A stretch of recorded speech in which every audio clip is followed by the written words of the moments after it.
So this is very alarming mga sangkay. Isa pong malaking balita, pandaigdigan ang lumabas ngayon at pinag-uusapan sa buong mundo. May panibago pong outbreak mga sangkay ngayon, no? Alam ko may trauma pa po tayo sa nakaraang pandemya, pero ito na naman mga sangkay, may panibago na naman po na malaki daw po ang chance na pumutok at mangyari na magkaroon po ng pandemic ulit. At very alarming ito mga sangkay. Ang dami pong nagkukomento ngayon sa social media, marami pong media, pinag-uusapan na po ito. Galing na naman po ito sa China. Well, yan po ang ating mag-uusapan ngayon. But anyway, bago tayo magsimula, pag-subscribe po muna yung ating YouTube channel. Tayo po ay 1.39 million subscribers na dito sa YouTube. So kung hindi ka po nakakapag-subscribe, i-click nyo lamang po yung subscribe button na makikita sa baba ng video na to. I-click nyo po yung bell at i-click nyo po yung all. Sa mga nanonood naman po sa Facebook, i-follow nyo po yung ating Facebook page para lagi po kayong updated sa mga ganitong klaseng balita. Sa mga Solid Sangkay, mag-comment po kayo sa ibaba ng hashtag Solid Sangkay kasama po ang inyong mga lugar. So ito na nga mga sangkay, pag-usapan po natin ito. Dito kasi, ang dami pong lumalabas sa balita. Ayun po, akala ko nga, fake news lamang po ito mga sangkay. Sabi po dito, no vaccine available as of the moment, according to the reports. China has been battling an outbreak. Ito po yun mga sangkay. Itong HMPV. Kung tawagin. Halos similar daw po ang kanilang symptoms, mga sangkay, sa sinasabing influenza. Kaya't marami po ang kinakabahan ngayon. Halos parehas din po sa ito, yung nakaraang pandemic. Halos same din daw po ang mga symptoms. Kaya naman mga sangkay, pinag-iingat po ang lahat ngayon. Ayon sa report, wala pa rin daw pong or no reports that HMPV is in the Philippines. At ayon mga sangkay, sabi po dito, ang pagsusuot daw po ng face mask ay makakatulong para maiwasan itong ganitong klaseng pananalasan na naman po ng panibagong karamdaman sa ating mundo. At ayon po sa balita mga sangkay, pinapaiwas po ang marami sa mga matataong area. So ito po ay mga pampublikong mga lugar mga sangkay. Ngayon, para matingnan po natin kung gaano nga ba katotoo ito mga sangkay, tingnan pa po natin ang iba pang mga balita. Ito mula po dito, mga sangkay, ito ay from Philippine Weather System Pacific Storm Update. Sabi po dito, China declared a state of emergency. Grabe. So, nagdeklara po sila ng state of emergency dahil daw po sa overwhelming surge of in respiratory illnesses, including influenza or ito rin pong HMPV. So marami po ito mga sangkay, kasama po yung nakaraan, no, na kumalat. So tingnan po natin ang iba pang mga balita tungkol dyan. Ito, galing po mismo sa international media. So hindi na po ito fake news mga sangkay.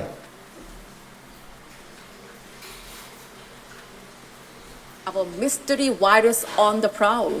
According to reports, China has been battling an outbreak of human metapneumovirus or HMPV. What is known about it? How dangerous is it? As per the information available so far, HMPV causes symptoms similar to influenza as well as COVID-19.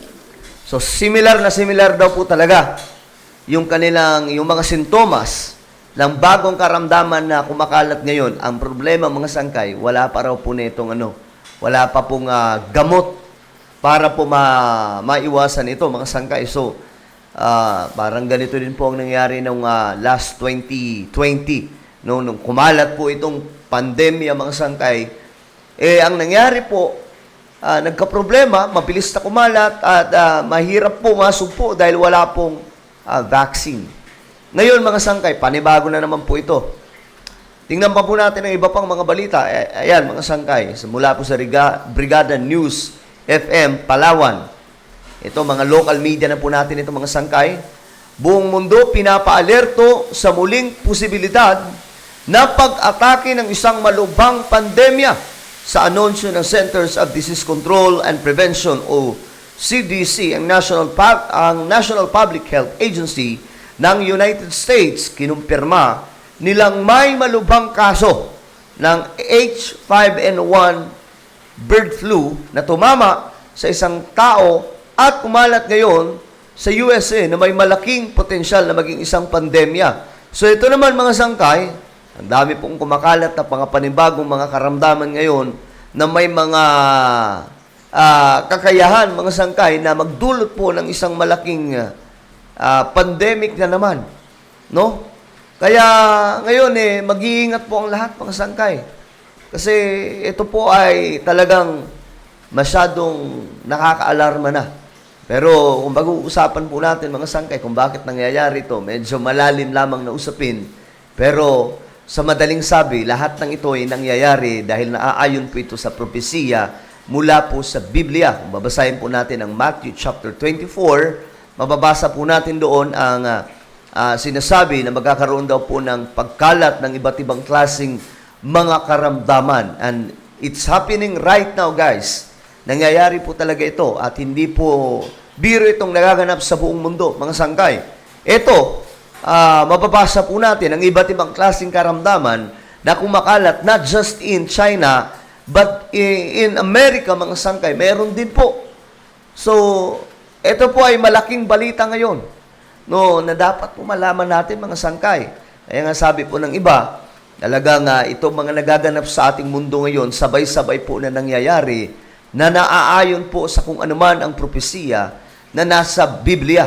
So, I want every one of you guys na maging aware sa mga nangyayari.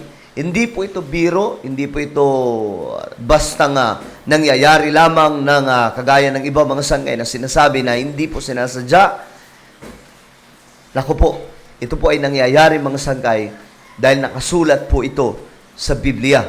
So, ito naman, isang balita po ito from America mga sangkay na may posibilidad na kumalat po ang isang karamdaman na magmimitsa mga sangkay ng pandaigdigang problema o papasok po sa tinatawag na pandemic. Huwag naman po sana mga sangkay.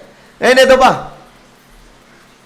Itong galing sa China, ito po yung kilala ngayon na pinag-uusapan sa buong mundo.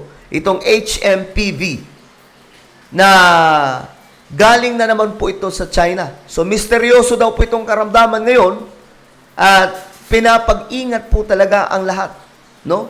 Ilang taon lamang mga sangkay simula po nung pumutok ang isang malaking problema sa buong mundo dahil po sa ginawa na naman po ng China noon. Ewan ko ba bakit nangyayari itong mga sangkay. Kaya nga po ang iba, sinisisi po itong mga scientists na masyado pong pinag-aaralan ng kung ano-ano pang mga bagay na ang nangyayari mga sangkay, nagkukos tuloy po ng malaking problema sa buong mundo. Kamakailan lamang, nakahukay po yung mga scientists doon po sa Siberian. Ito po ay ang mga yellow na part, mga sangkay or mga glacier na natutunaw na, nagukay po sila doon at may nakita po sila doon isang bagay o mula po sa isang hayop, mga sangkay. At doon nakadiscover po sila ng isa pong karamdaman na preserve for, I think, 43 years. 43,000 years. So, sobrang tagal. Ngayon, ang ginawa nila, tinago po nila para daw po pag-aralan. So, ngayon, marami po mga tao ang natatakot na baka ang mangyari tuloy mga sangkay, mayroon po silang hindi magandang magawa, magdulot po ito ng malaking problema sa buong mundo mga sangkay. Kaya nga po, natatakot ang iba ngayon na magkaroon po ng zombie, no? Kasi part po ito ng karamdaman. Ito po ay mga science fiction na mga movies na lumalabas na posible po mangyari sa aktual na panahon o sa totoong buhay, mga sangkay. So, ayon po dito, masyado pong concern ngayon ang buong mundo dito po sa nangyayari sa China. Dahil po dito sa HMPV. Delikado nga daw po mga sangkay kung kakalat ito sa iba't ibang panig ng ating mundo. Kung titingnan po natin ang mga balitaan ngayon, maging sa international, ito po ay isa sa mga laman No, let's pray for our country na sana mga sangkay, proteksyonan po ng ating Panginoon at hindi na po tayo umabot sa pandemic. Pero kung mangyayari man yan, mga sangkay, wala po tayong magagawa. We have to be ready. Okay?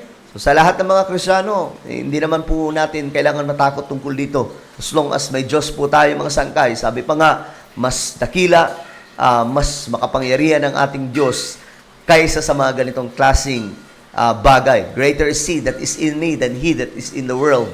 Alright? So, ano po ang inyong opinion? Kayo ba ay natatakot? Ano ba ang inyong saloobin tungkol po dito na naman? Mula na naman daw po sa China ito.